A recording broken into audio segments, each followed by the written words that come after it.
Hello, this is Dr. Mark Montillo, and this lecture is about the three gifts of old age. In this chapter from her book Old Age, author Helen Luke discusses Prospero from Shakespeare's The Tempest and Little Gidding from T.S. Eliot's Four Quartets. I would like to begin with a line from Little Gidding. For last year's words belong to last year's language, and next year's words await another voice. This line is written from the perspective outside of the confines of time and looks both to the past and the future. It also speaks to a necessary letting go of the thoughts and theories of the past, which has served their purpose to make room for something else, which author Luke proposes are the three gifts reserved for age. These gifts are to be accepted with gratitude if they are to fulfill the meaning of our lives.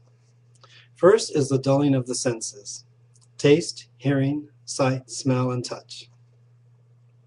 This shutting down of input from the environment supports a more reflective and inward stance and sets up a necessary introspective attitude required for the task of old age.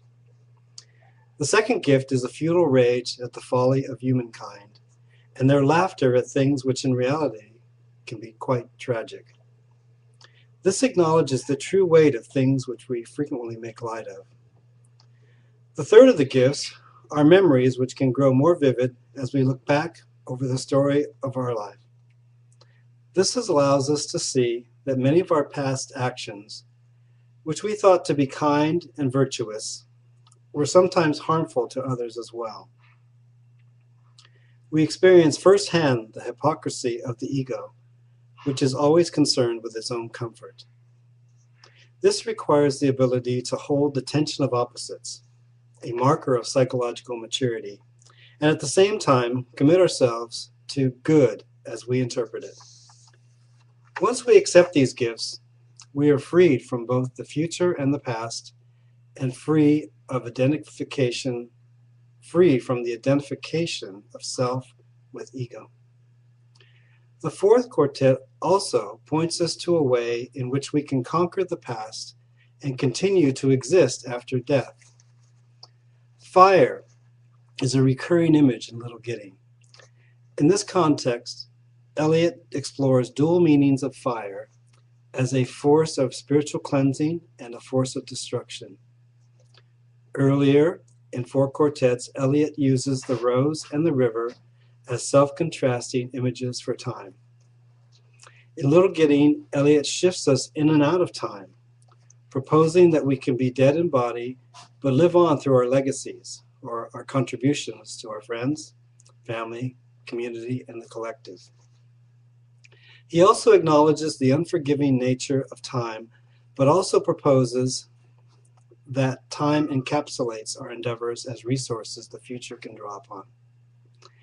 In Shakespeare's play The Tempest, Prospero has learned from the mistakes of his past, that the misfortunes we attribute to chance are often of our own making. This revelation makes it possible for him to take a hold of his destiny and guide its course toward renewal of the trust that was violated 12 years earlier through the conspiracy of Antonio and Alonso.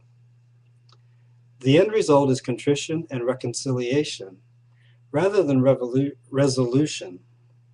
The lessons learned by Prospero's previous misfortunes were to maintain an active spiritual vigilance and the futility of counting on rather than courting fortune.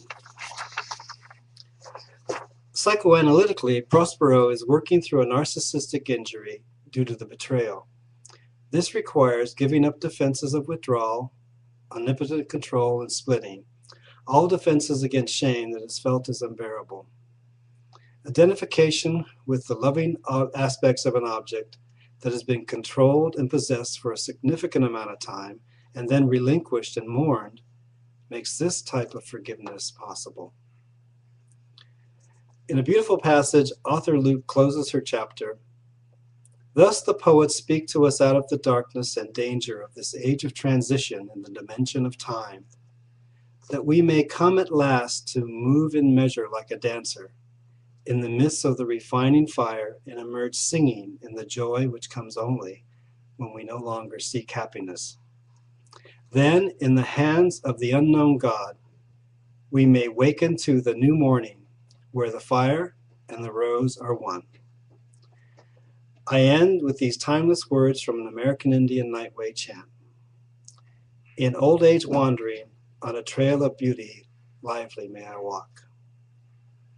In old age wandering, on a trail of beauty, living again may I walk. It is finished in beauty. Thank you.